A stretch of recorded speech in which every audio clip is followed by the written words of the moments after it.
What's up, guys? Welcome to another edition of the TXMMA Podcast. My name is Mike Calimbas. This is my co-host Felix Rodriguez. This is our second go at this, so we're just doing this for fun, and hopefully you guys like it too.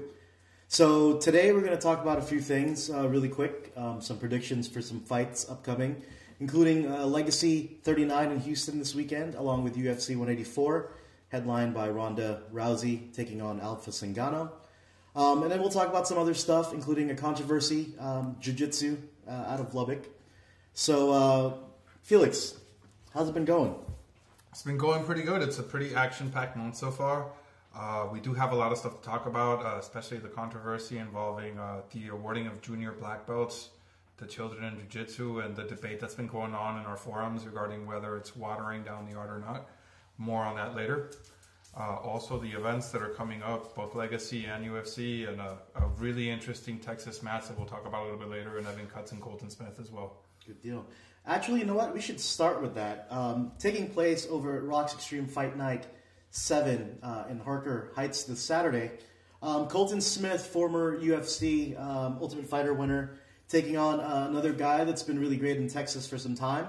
Has fought in Bellator, but is still fighting to get to that upper echelon of mixed martial arts, Evan Cutts.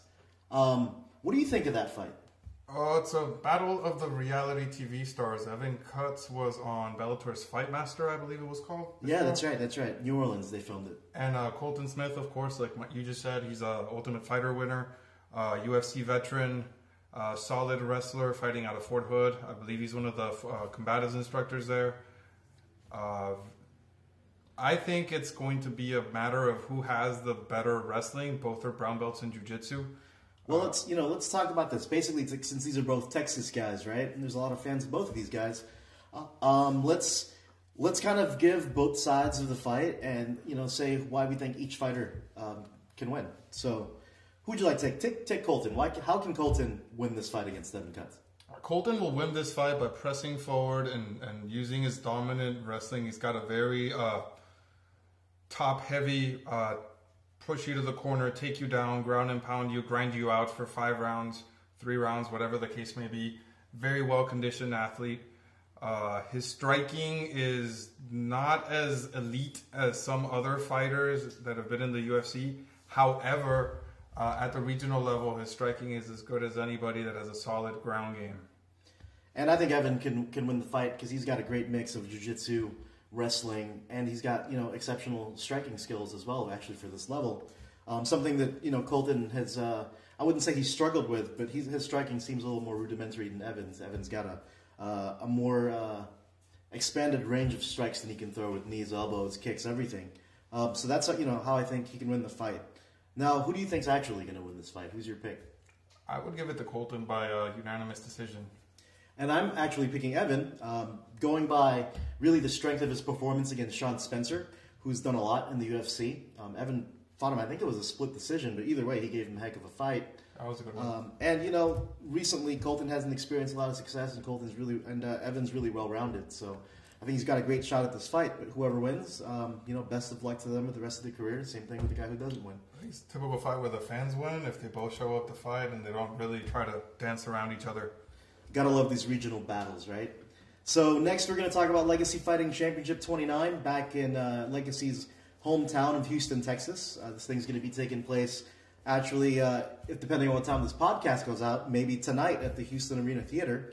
It's headlined by Leo Leite, Brazilian Jiu-Jitsu and Judo champion, taking on hometown hero Larry Crow, and that's for the 85 title. We'll just go through all the fights from the bottom up and just offer our predictions really quick. So we may not spend a lot of time on every fight, but we'll let you know who we think's going to win. So the fight is, or the card's starting out with 3 amateur fights. First one is Sonny Kwang versus Chris Solis. Do you know anything about either of these guys? Is Chris Solis related to Saul Solis? He could be related to Sal Solis, Alvin Solis, Jason Solis, Joe Solis. Here in Houston, there's a lot of Mexicans here. They got a lot of Solis. Whoever, if I win, Sonny wins. If you win, Chris Solis wins. Ready? No, you take the Latin dude. I'll take the Asian dude. We'll just do it that. We'll make it racial? We'll make it racial, and we'll make it for dinner. Chris, I'm riding with you, bro. So if you win, I got to take you to Mexican food, and if I win, then you got to take me to Hong Kong Food Street, which is the best Chinese restaurant you will go to in Houston. So next up, Sijin Kurian versus Jonathan Davis. I'm going to give this one to Dirty Aladdin. Sijin Kurian doing big things for Legacy. If you guys don't know him, Sijin is actually the editor for Legacy online. Really hardworking kid. Very much more experienced than his opponent. Who do you take? Well, I'm going to take the guy with a 4-2 record versus the guy with no record in MMA. So we'll go with that. Next up, Daniel Turner, 3-2, taking on Jordan Carmona, who's 3-1. I'm going to take Jordan Carmona. I like his submission skills a lot. I think he's a little bit more... I know that Daniel has more fights, but I think Jordan, as far as like his jiu-jitsu and his MMA, is just a little bit more well-rounded altogether. Yeah, the only loss he's had is in a Legacy title fight, and that went down to a decision. So Jordan's the real deal. He has been in grappling for a long time, even at the youth levels. But, you know, I think he's starting to grow into his own in MMA in terms of growing up into the sport. So we'll see there. Next one's actually pretty interesting. The first pro bout on the card. Jacob Silva, former silverback. Now I think he's training out of Metro, looking for his first pro win against Roberto Sanchez, who I believe is 1-0 out of Draculino's Gracie Baja, Texas. See, Jacob Silva's a really highly touted professional fighter coming out of the amateur ranks. His amateur record is pretty impressive. His first fight was against Levi Mouse, correct? No. Who was it against? I don't remember. I think it may have been I don't remember. All right, we're going to have to cut that part. No, just keep it going. Who do you think is going to win? I would give it to Jacob Silva. I think he's due for his first win. Roberto Sanchez, I don't know a whole lot about. I do know that Jacob Silva does have a very forward-pressing and aggressive striking game. I would give it to him. Yeah, I see Jacob's more of like a grinder, right? Like he'll try to take his opponent down, rough him up, or keep him on the feet, but basically rough him up, right? Roberto Sanchez seems a little more technical. He's a little more... Technical may not be the word, because Jacob's technical too. I think he's a little more measured in his striking. But he's got a good ground game to boot, and he's undefeated. So I love Jacob, but I think I'll have to pick Roberto in this one. Next fight, Bobby Powers, the dog, the bounty hunter version of College Station Brian, right? Who do you think is going to win between him and Angel Zamora? Angel Zamora is a really fun guy to watch fight. He is on a shield kind of fighter. He's either going to knock you out or get knocked out. Bobby Powers is also a pretty entertaining fighter. I'm going to give this one to Angel based on just grit. Bobby Powers, he hasn't fought in about 2 years, but, I think Angel's somewhere between 50 and 100 years old, and Bobby's, supposed to be in his athletic prime, right? So, and he trains with 4 ounce, which is a good team. So, I'm going to give it to Bobby. Next up. Next up is Jacob Norsworthy against Mike Trin. I think Mike Trin's going to win by leg lock. I think he lost by leg lock last time, right? But he's a leg lock specialist, and he is also a very good restaurateur. Check out his restaurant as well. Mike's Seafood over on Highway 6. And if you win, I'm picking you too. But if you win, you got to buy me seafood. So there. Next up, Danny Orr out of Lake Jackson. Huge following as an amateur. Is now making his way to the pro ranks with Legacy. He fought in SEC as an amateur. That's true. And CDM and Legacy. So he's been around. He's fighting Jens Grau. I'm going to have to give this one to Danny Orr for sure. He sells a ton of tickets, and he always has a good crowd behind him, and he's got a lot of support. Not only that, but for his age, former Armed Forces vet, he's tough, man. I'll give it to Danny. And last bout on the undercard is another exciting one. We've got Albert Tapia out of West Texas. I think he might train at Pittman's. A couple other places. Oh, more on that later. He's fighting Ryan Hollis. The crazy man, Ryan Hollis, the banana man, for sure. He is on a pretty impressive win streak this year. When Ryan Hollis is not being defeated by Ryan Hollis, he's a pretty formidable opponent for anyone. And he's been talking. He said he put away the banana suit, and he's serious now. He doesn't think that people appreciate his humor in Legacy. And, it's nothing petty, but he wants to basically make a statement. He did that in 2014. I think he's going to continue that in this fight. He's also got about 10 fights more experience than Albert, so that's got to go for something. Moving to the AX TV main card, we've got 6 fights on tap, televised on AXS TV. First fight, heavyweights. Dale Mitchell going up against Bryce Ritney-Coe. I got Dale Mitchell. I know that his record is maybe not as impressive as it should be, but at 6-5, this guy hits hard. If he touches his opponent's chin, if Bryce gets hit by Dale, he's going to get knocked out. I don't even know who Bryce is, but I've seen Dale fight, and he's got a lot more fights than his opponent. He's got some strengths that are hard to overcome. I think I'll take him. Next up, female bout of the evening, the featured female bout. We've got Valentina Shvelenko, legacy kickboxing standout, taking on longtime veteran, 18-fight veteran, Jan Cuddles Finley. Valentina Shevchenko by decapitation. Jen's a veteran, so she can avoid a lot of stuff, and I haven't seen Valentina fight in MMA yet, but what I saw in that legacy kickboxing card was really impressive. I mean, she likes to put it on. She's like a Tyson-like, fighter, so that aggression is kind of tough to beat, right? She's got a nasty streak to her for sure. Does she finish, Jan? I think so. Knockout, I'm calling. I don't think she'll finish Jan, but I think she'll win the fight. Next up, Alex Bet-On Black from 4 Ounce Fight Club in a rematch from their amateur days against the Angel of Death, Kevin Aguilar. This is probably my favorite fight on the card, I think. Alex Black is something like 5 or 6 fights in a row. He's got a good winning streak. They've both won 8 fights. And Alex is basically on the cusp of being a title contender. He's put on a pretty impressive win streak. However, Kevin Aguilar has only lost 1 fight. I'm going to give this one to my man Black. Always bet on Black. I think he's just got the momentum going for him, and he's just put it all together right now. And I'm going to take the easy way out, call this one a pick'em, because I think either one of them can win this fight. Next up, Mike Bronzoulis, the Greek, taking on Jonathan Harris of another rematch. I think they fought in one of the earlier, the single-digit legacies, actually, with Bronzoulis throwing salad in Jonathan Harris's face at weigh-ins and beating him when it came to fight night. They're fighting in a lower weight class now, 155 instead of welterweight. But who do you think takes this fight now? Like 3 years later. Ironically, speaking of throwing salad, I believe Mike Bronzoulis did not make weight, so this is actually going to be a light welterweight-ish tweener fight in between. I'm going to give this one actually to Bronzoulis regardless. He's been training out of Hillian Gracie. He's a solid wrestler already. He had pretty good striking, but now with the training there, it's a pretty good jiu-jitsu school. As you guys saw, when he defeated his last opponent was a brown belt in Justin Reisberg. Although some people claim that it was a concussion, it was still a submission win. Not to take anything away from Justin's jiu-jitsu skills, but I think Mike Bronzoulis will win this fight again. I think I respect Jonathan as a fighter, but Mike pretty much had his way with him in the first fight, took him down, pounded him out.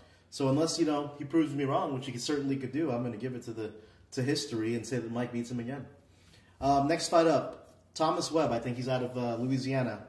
He actually called out Daniel Pineda, and now they've got a featherweight matchup in Legacy. Don't call out the Pittman. If you saw his last fight, I believe with Leonard Garcia, that was a pretty nasty Kimura. You just don't call out the Pit. Especially not in Legacy, where he holds 2 titles and is undefeated. Pineda all the way. Last fight on the card, another entertaining one. This one's actually a title fight in the middleweight division, the title that's been vacant since Bubba Bush went to the UFC. We've got Larry Taekwon Crow taking on grappling sensation and undefeated MMA pro Leonardo Leitch. I just like saying his name, Leitch. Seriously, man, you gotta make me pick? Yeah, man, you gotta pick. Leonardo Leitch by submission. Crow hits hard. He's an entertaining fighter to watch, but Leonardo Leitch is just... I'll say one thing. If Larry wins this fight, he should be UFC bound. Unfortunately, he's got a ladder to climb. Leo Leitch. He's not only a jiu-jitsu world champion, he's also a judo champion. And in his last fight, when he fought Myron Dennis in the 205 weight class, he actually won that belt for Legacy, so he already has 1 belt to his record. He beat a kickboxer, so it's not like he's easily, he's not just a grappler that you think can get knocked out. Yeah, they can't dance around him, and if he gets you and he clinches you, you're going down most likely. And Big deal. Good luck to Crow. We always root for the Houston people and for the Texas people, but I got Leonardo Leitch. Leitch! Good deal. Next up, we're moving right along to UFC 184. That's Ronda Rousey taking on perhaps her biggest challenge yet in Alpha Cat Zingano. Let's just breeze through the undercard, and then we'll spend a little more time on the main fights, right? So I'll just say the names, and you pick who you think is going to win. Starting with the prelims on UFC Fight Pass, we've got featherweight fight. Masio Fulin against Alexander Torres. Torres by unanimous decision. We've got James Krause, lightweight, taking on Valmir Lazaro. Krause by TKO. We've got, well, let's spend a little bit of time on this one. The first fight on the Fox Sports 1 undercard, Houston's Black Beast, Derek Lewis, taking on Ruin Potts. Who do you think is going to win? He go eat his cornbread. I think he's going to smoke his pots. Derek Lewis by knockout, first round. Next up, welterweight. We've got Diego Lima taking on Tim the Dirty Bird Means. I'm going to go with the legacy veteran, Tim Means. Diego's a hard-hitting Brazilian. He's got a brother, Douglas Lima, I think, fighting out of Bellator. That's also very, very good. But Tim Means at welterweight's hard to handle. They're both actually around the same height, but Tim uses his height really well. He's a great striker. I think this fight's going to be on the feet, and I think Tim's going to edge him out. Next up on the undercard, we've got bantamweight fight. Really interesting fight. Roman Salazar, I think out of Phoenix, Arizona, taking on a legend in MMA, Japanese MMA. We've got Kid Yamamoto. Kid Yamamoto is probably one of my favorite fighters of all time. Takanori Gomi, back in the day, they were regarded two of the best lightweight fighters in the world. And by lightweight, I mean anything under 170 pounds because there weren't that many divisions back in those days. I'm going to go old school, Norifomi Kid Yamamoto. Not only did he fight that guy, I remember a fight in it was either in Pride or K1 Max where he knocked out another one of my favorite fighters of all time, one of the greatest showmen ever in MMA, Genki Sudo. He knocked him clean out. The Ronin. So I can't pick against Yamamoto. I'm never going to pick against him. He's just a favorite, you know. Last fight on the undercard, we've got Mark Munoz, the Philippine Wrecking Machine, taking on Juan Carneiro. Juan Carneiro is one of the best Brazilian Jiu-Jitsu people to ever go to Hawaii. He's longtime training partner of BJ Penn for the longest time. However, the Filipino Wrecking Machine is top-notch middleweight. I'm going to go with Mark Munoz. Juan Carneiro is good. This is also the first time he's fighting a middleweight, and Mark Munoz is a big middleweight, and he's fighting as a blown-up welterweight. He's a jiu-jitsu stylist. Mark Munoz's specialty is ground and pound. I think he's going to smash his face, you know, so I think Mark's going to win it. He's got some of the most evil ground and pound in all of the UFC, I think. Let's breeze through a little bit of the main card, starting off with lightweights. We got Tony Ferguson fighting with Gleison Tibau. Tony Ferguson is a pretty good boxer. He came out of the Ultimate Fighting Championships Tough show. I think Gleison Tibau is way too much of a ground and pound and wrestling expert for Tony to handle. I'm going to go with the ATT product, Gleison Tibau. Tibau's good. I also think he's a little bit stocky, and his build makes him gas maybe a little sooner. Tony Ferguson's kind of built for the long haul. I'm going to go with Tony. Next up, welterweight. We've got Richard Walsh. I don't know where he's from. I'm assuming by his name that he's from the UK or somewhere around there. But he's taking on Alan Juban. Ooh, Alan Juban for sure by TKO. Alan Juban's one of the guys to watch. If you haven't paid attention to him, start. He's a very fun, entertaining fighter. Next up, we've got 37-year-old Josh Koscheck making his way back for the first time in 2 years, taking on Jake Ellenberger, the Juggernaut. Two wrestlers, two guys that hit hard. Who do you think is going to win? I'm going to give this one to Jake Ellenberger. I honestly think that Josh Koscheck has pretty much given all that he has to give inside the cage. Hopefully I'm wrong because he is an entertaining fighter to watch when he's knocking people out, not when he's humping people on the floor. Definitely Jake Ellenberger. Yeah, I mean, Koscheck hasn't fought in about 2 years. He's got like 3 losses in a row. The thing is, those losses were to guys like Rory McDonald and Robbie Lawler and Johnny Hendricks. I think those are the 3. So those are some tough losses. At the same time, he is 37 years old. I don't know if he's still got it. He's fighting another guy with a strength, a fallback strength that's the same as his, but also hits harder. So unless Josh can move like a young cat, I think Jake's going to be able to win this one. Moving on to the last 2 fights of the evening, UFC 184 is actually pretty historic in the fact that the main and the co-main events are both female fights. Making her UFC debut, coming out of Legacy Fighting Championship, and a big star in her home state of New Mexico, former boxing champion turned MMA star Holly Holm, taking on tough winner, or tough finalist, I don't know which one, but Raquel Pennington. Yeah, I don't think Rocky can handle Holly on the feet, honestly. So I got Holly over Rocky all day. Rocky's got a tough demeanor. She's not a fighter that quits easy. She did bulldog choke her last opponent, but at the same time, she's fighting Holly Holm. And unless Holly Holm is a complete dead fish on the ground, I think that, that'll get her by. And on the feet, she's going to smash her face. I mean, there's no contest there. So Holly Holm's my pick too. Last fight of the evening, defending her women's bantamweight title, we've got the rowdy one, Ronda Rousey, taking on Kat Zingano. Who do you guys think is going to win that one? I have Ronda Rousey. I would like Kat Zingano to win, but Ronda Rousey. Yeah, Ronda's the favorite here. To me, the bigger question is, and Kat could shock the world. That would be awesome. Either way, actually, may the better woman win. But Ronda Rousey's been a beast, like, historically this whole entire time, and she's only getting better. Her boxing's getting sick. She looks like she has no loss in motivation. And to me, the thing here is it going to go more than a round and a half? As long as she doesn't go the John Jones way, we'll be good. No, she hates that. I mean, she's against the drug testing controversy, so I think Ronda's going to win. So that wraps up our UFC 184 preview. Let's move on real quick and just touch on a few other things, or one thing really. The controversy with the junior black belt, or Klay Pittman at Pittman Jiu-Jitsu.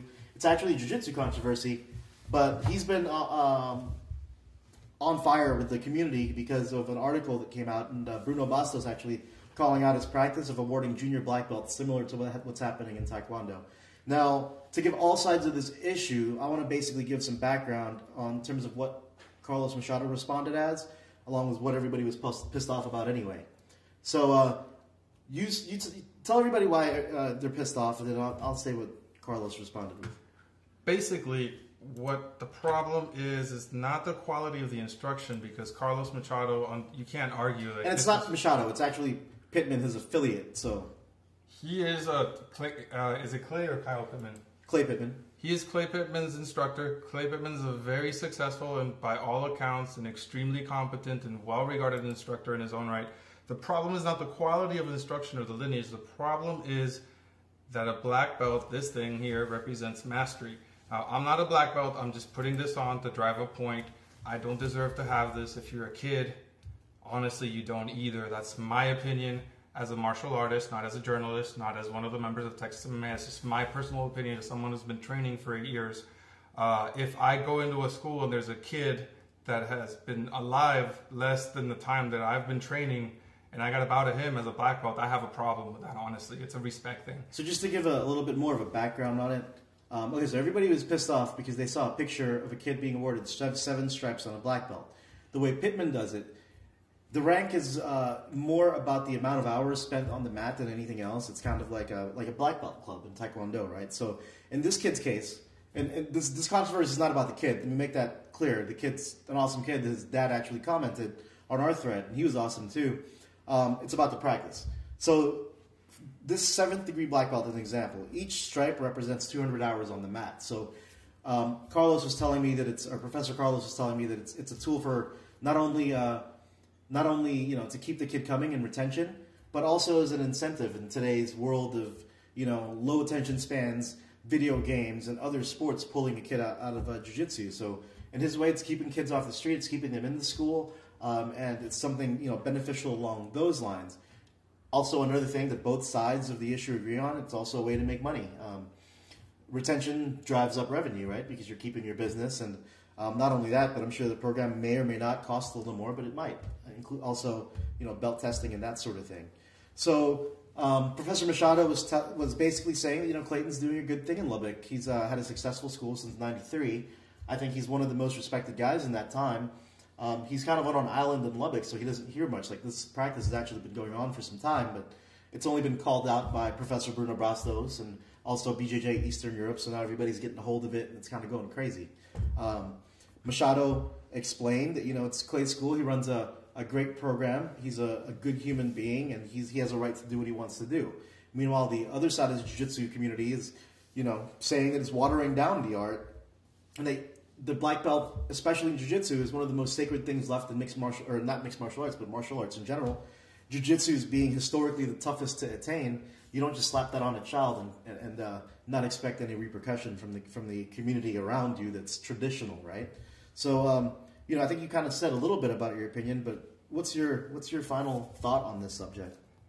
I think that as a businessman, honestly, Pittman's entitled to do whatever he wants. But if you're going to break from tradition, you need to understand that there's going to be backlash. People are not going to like the fact that you're putting something on the waist of a child that adults spend a good portion of their time, many more years, and a lot of them take in their education to gain. And it's kind of belittling the effort of the adults. I know that you want to keep kids interested and you want to keep retention high and you want to turn a profit, but this is also a martial art. It's not just a business. Treat it as a martial art first, a business second. Consider me a traditionalist if you want. Consider me a bit of a Nazi if you want, in terms of like what I think was appropriate for jiu-jitsu. But if you were to ask me, whatever the last ranking was in place whenever Helio was alive, which was the last founding member of that system, as done in the rankings by the IBJJF, I think that's what we should go with. They have added more belts to the IBJJF. Still, they're not giving away black belts. This is a sign of mastery. This is a sign of respect. This is a sign of your patience as a martial artist, dealing with all of the trials and tribulations and all of the challenges that come with gaining this. You shouldn't put this on a child, in my opinion. Yeah, and I just defer back to the feedback I've gotten. I kind of just like to relay information instead of just putting all my own stuff out there. But there's 1,000+ comments on our group page alone. So obviously, guys like Felipe Costa, we've got Bruno Bastos, we've got Josh Mancuso, Daniel Pinheiro, Fabio Santos. A lot of guys have spoken out about this, so it's obviously a controversial thing. At the same time, the way Carlos Machado explained it to me is kind of the same thing I've known. People have been doing this in Taekwondo and a bunch of stuff all the time. So it's protecting Jiu-Jitsu versus running a successful martial arts school in terms of best practices, in terms of revenue and retention and all that stuff, which I agree with. So it's kind of like, in the Taekwondo setting, right? So it's kind of like two different things. And basically, I think Pittman's stance, or the way it's been explained to me, is that he has his own system. He's doing what he wants. He doesn't really care what anybody else thinks. Whatever, I do what I want. So, that's that. I guess the conversation is going to continue on that one, but I don't see anything changing. Now, whether it waters down the sport long term, if people see this and all this media attention and all this community discussion start emulating that program because they just want to feed their families and have a successful business, then that's the course. So I guess we'll just see if that's the course or not. But there's a strong sense of tradition still left in jiu-jitsu, and there's a lot of people, Chris Brennan, a bunch of other people, that are definitely not going to deviate from that. And there's also the other side that's more progressive, and they're going to start to keep evolving. Even guys like Hickson's Federation that added the blue and white belt, the split between white and blue, that's a recommended thing. IBJJF adding more stripes. There's a bunch of stuff that's progressive going on. But when you talk about putting a black belt on a kid, yeah, it's definitely going to be controversial. So, entertaining read that's taken up a lot of this early part of this week. So that's it. As far as the podcast, let's see here. Just to wrap up this, because I think we're going to move on to this weekend, and wrap this thing up. We've got Legacy FC 39 in Houston tomorrow night. We've also got Rocks Extreme Fighting with Colton and Evan this weekend. We've got UFC 184. We've got Invicta 11 that we haven't even talked about, with Cyborg returning also on Friday night. And there's a bunch of stuff going on. So this weekend's a good one for MMA. Next weekend is also an amateur event, CDM Promotions Elite Amateur Combat 9 at Greens Point Mall. There's also Fight to Win, and it's back in Austin for another Austin tournament. So a lot of good jiu-jitsu there. The week after, PCG in San Antonio. I think Felix is going to be covering that one for Texas MMA. Cowboys Dance Hall. Maybe Des Moore, another one of our staffers, might come with him. And I'll be at IBJJF for Pan Ams for 4 days. So a lot of good stuff coming up. We'll see you next time. Thanks, Texas MMA.